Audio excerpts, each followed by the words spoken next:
그런데 지금 우리 같은 데는 사모펀드 등록제이기 때문에 금융투자협회 보고도 안 해요. 보고도 안 해도 돼요.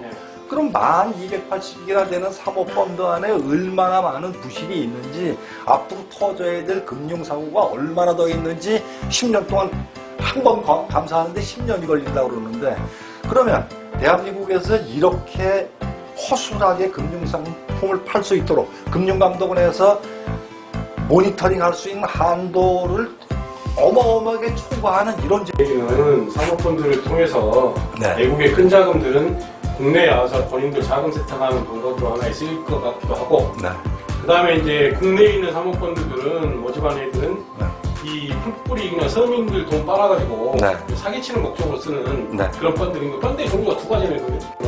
그렇죠. 그러니까 그걸 막는 방법으로 아주 혹독한 형벌을 줄 수도 있어요. 그것도 그러니까 되는 거고. 미국의 그 나스닥 회장으로 있었던 버나드 메도프라는 사람이 있었는데, 그 사람이 1970년에 바로 그 폰지 사기와 비슷한 유사한 사기를 수십억 달러를 해 먹었는데, 그걸로 받은 형이 150년입니다. 150년. 근데 우리나라는 3년 이하의 징역.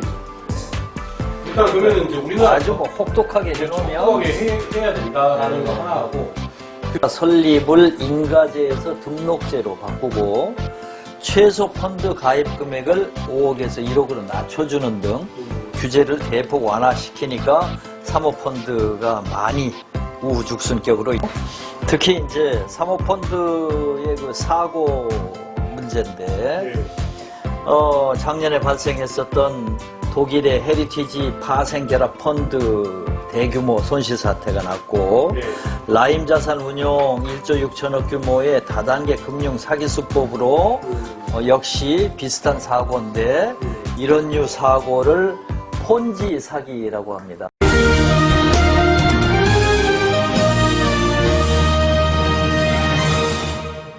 어떤 뜻인가요? 폰지는 사람 이름입니다. 찰스 폰지라는 사람이 찰스 디킨즈가 쓴 소설이 있는데, 찰스 디킨즈? 그 소설에서 아이디어를 얻어가지고 사기를 친 건데, 당시 1920년도에 굉장히 그 미국 경제도 어려우던 시절인데, 그때 이 친구가 찰스 폰지라는 사람이 이태리 사람입니다. 이태리 사람. 1920년에 미국으로 이민 와가지고. 대공원 사건 이전인 것 같은데? 그렇습니다. 그러니까 돈을 벌 생각을 하면서 보니까 미국에서 국제 우편 쿠폰을 팔았는데, 그 쿠폰을 왕창 사가지고 되팔면 이익이 나겠다고 생각을 하고, 왕창 사서 이익을 보장하겠다고 하고 팔았는데 잘 안 팔리는 거예요.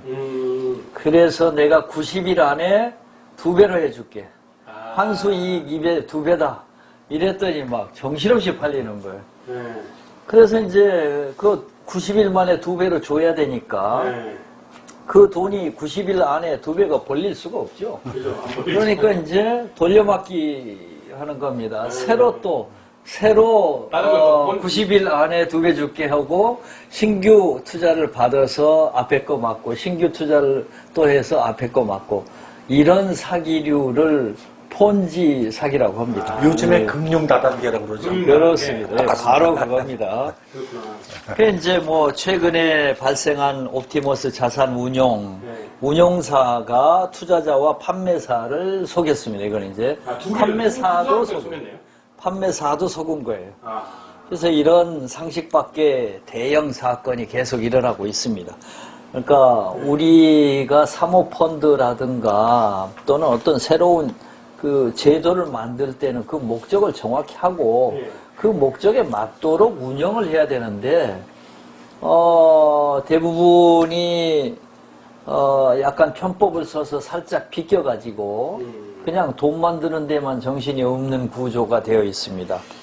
금융당국이 이제 전수조사할 방침을 밝혔고, 검찰이 운용사와 판매사, 법무법인 등을 상대로 강제 수사에 나섰습니다. 그러나 이제 사후 약방문이라는 생각도 들고, 이게 사전 예방을 왜 못했을까?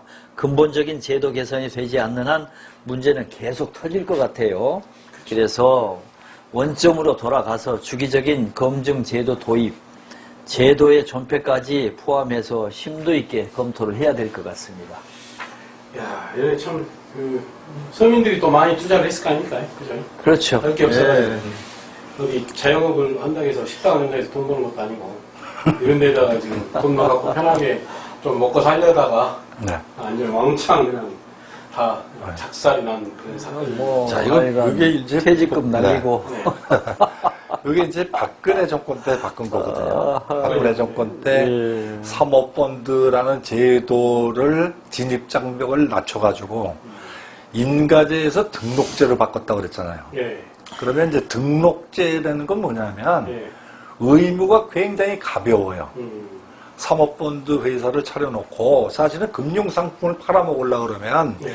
내가 파는 금융상품이 무언지를 인가제인 경우에는 허가를 받아야 돼요. 상품에 대해서. 예를 들어서 보험회사에서 보험상품을 받았다. 저 혼자 풀 수 없어요. 가서 허가를 받아야 돼요.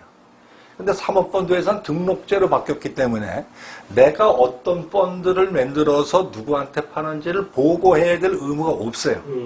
그러니까 대충 하면 돼요. 그리고 등록제를 바꿨으니까 그러고. 예. 그 다음에 그러면 사모펀드를 설립하는 절차도 굉장히 간소해졌어요. 그러니까 이제 바지로 이용하기가 너무 좋아요. 바지로. 그럼 사모펀드를 악용하는 사람들을 한번 보자고요. 여기처럼 아까 지금 라임이나 이런 데, 옵티머스 자산운용이나 이런 데들은 뭐냐면 말도 안 되는 펀드를 만들었어요. 그래갖고 폰지처럼. 그런 걸 만들어가지고 속입니다. 판매사를 속여요. 네. 그럼 판매사라는 건 은행이나 증권회사 창구입니다. 얘 속아 넘어갔어요. 그러면 은행 지점장이 돈 있는 고객들한테 이 펀드 이거 사기인데 사세요 권합니다. 이렇게 해서 피해를 보는 게 이제 개미들이 이제 피해를 보는 게 그런 식으로 사모펀드가 악용이 되는 경우가 있고 또 하나의 경우는 뭐냐면 돈 있는 사람들이 나를 숨기면서 투자하기가 너무 좋은 거예요. 그렇지. 그러니까 등록제로 사모펀드 대충 만들어 놓고 내가 예를 들어서 검은머리 외국인입니다. 해외에 돈이 1,000억 원이 있어요. 이거 갖고 들어와서 잘못했다가 누구한테 들킬 수가 있어요. 그럼 바지 하나 해서 사모펀드 운용사를 하나 만들어 놓고 그렇죠. 내가 1,000억을 여기다 박아서 이거 돈을 가지고 부동산을 뭐 엊그저께 보면 아파트를 뭐 왕창 사고 사모펀드는 원래 금융상품을 투자하는데요. 부동산 투자하고 그러려면 별도의 니치나 이런 게 다른 제도가 있어요. 그런데도 이게 뭐 주식이나 채권 이럴 때 금융상품을 투자하는 것이 어떻게 집을 한 아파트를 한 사모펀드 운용사에서 그런 돈이 검은머리 외국인 돈만이 아니라 국내에서 내가 현금을 뭐 500억을 갖고 있다. 이거 갖고 내 이름으로 집을 산다 그러면은 뭐 취득세 정부에서 지금 그렇죠. 주택 가진 사람들 취득세 많이 내라 재산세 많이 내라 이것도 겁이 나지만 그거보다 더 무서운 거는 내 이름이 공개될까 봐. 그렇죠. 내가 등기를 내 이름으로 들어오면 누가 샀네 하고 신문 기자들이 등기 뒤져보고 뭐 그렇죠. 이럴 수가 있잖아요. 근데 익명으로 숨어갖고 사모펀드에서 할 수가 있어요. 야, 그러면 부동산은 사모펀드 조사해서 못하기만 하면은 이거 잡힐 것 같은데. 자, 그런 걸 이제 못하게 하려고 그러면 못하게 하기는 힘들어요. 못하게 하기는 제도적으로 굉장히 힘들어요. 그러니까 이제 어떻게 해야 될까요? 강남 부동산 내 생각에는 이 부동산 값 잡고 있는 원흉이 저는 언제나 이야기하지만 이건 사모펀드라 불법 자금이다라고 주장하는 사람이고 어떻게 하면 될까요? 그러니까 이제 그거는 근본적으로 이건 고민을 많이 해봐야 돼요. 이건 지난번에 우리 방송에서 왜 조국 전 그 민정수석, 조국 전 장관이 문재인 정부 출범하면서 토지 공개념 얘기를 했었잖아요. 토지 공개념이라는 상위 개념이 딱 정립이 되고 난 다음에 그 밑에서 뭐 집 투자를 뭐가 살 수 있다, 올 수 있다 이런 걸 잡아내야지 지금 개별법이 이렇게 막 가 있는 거를 지금 와서 잡기 힘들고 또 하나는 뭐냐면 자, 사모펀드를 악용, 이렇게 등록제로 돈 얼마 안 들어요. 운용사를 만드는데. 이렇게 만들어 놓고 내가 익명으로 숨어서 몇백억을 투자했습니다. 네. 자, 그러면 이게 언제 국세청이 보고가 되냐면 등록제이기 때문에 금투협회에다가 내가 누구한테 500억을 사모펀드로 그 설정을 받았다. 이 얘기를 보고할 의무가 없어요. 그건 모릅니다. 사모펀드에서가 500억이라는 돈을 쥐고 있는 거예요. 그랬다가 나중에 이 펀드가 종료가 됐을 때, 그러니까 49인 이하기 때문에 한 사람이라도 돼요. 가족 펀드도 돼요. 우리 식구 딸내미 뭐 몇 명 이렇게 해가지고. 자, 그렇게 해갖고 펀드가 해산이 됐을 때 설립할 때 내가 투자한 금액과 요게 펀드가 기간이 종료가 됐을 때 배당 금액이 들어가잖아요. 요때 원천징수를 해서 국세청이 보고하게 돼 있어요. 근데 나중에 그러니까 이제 배당이 들어갔을 때 보고를 하게 돼 있어요. 그런데 만약에 바지 사장을 펀드 운영사로 구성을 해놨다고 한번 가정을 해봅시다. 중간에다가 자빠져버리면 그만이에요. 그러면 손에 맞다.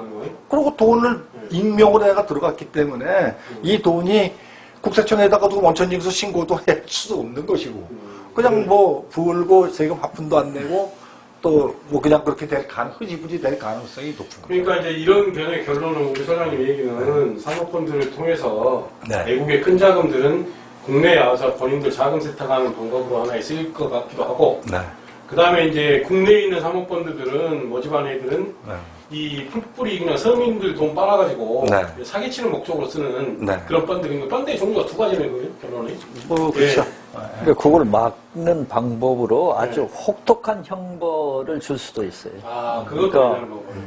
미국의 그 나스닥 회장으로 있었던 버나드 메도프라는 사람이 있었는데 그 사람이 1970년에 바로 그 폰지 사기와 비슷한 유사한 사기를 수십억 달러를 해 먹었는데 그걸로 받은 형이 150년입니다. 150년. 근데 우리나라는 3년 이하의 징역이죠.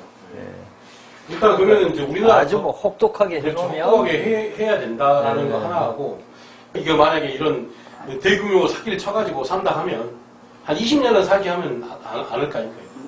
그러니까 지금 그 미국은 150년 살렸더니 이 싫어합니다. 미국뿐만이 아니라 자본주의가 발달한 나라는 자본주의가 제대로 돌아가려고 그러면 금융기관, 회계법인 이런 회사들 있잖아요. 이런 데들은 신뢰가 생명이에요. 신뢰가.